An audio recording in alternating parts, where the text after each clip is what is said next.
అండి.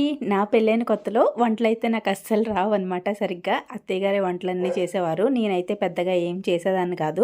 అలా పైపైన చూసుకునేదాన్ని. పై పనంతా చేసేదాన్ని కానీ వంటల జోలికైతే వెళ్ళేదాన్ని కాదు. అందులో అత్తయ్య గారు పొయ్యి మీద చేసేవారనమాట.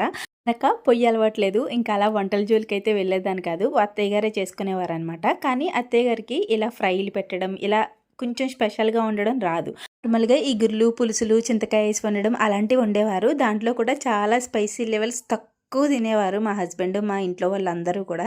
మా ఇంటి దగ్గర ఏంటంటే మేము స్పైసీ లవర్స్, బాగా కారం ఎక్కువ తినేవాళ్ళం. వీళ్ళ కూరలేంటి ఏదైనా గాని నాకు చప్పగా ఏదో నీరు గారిపోయినట్టు అనిపించేవన్నమాట. కానీ ఇంకా మాట్లాడలేం.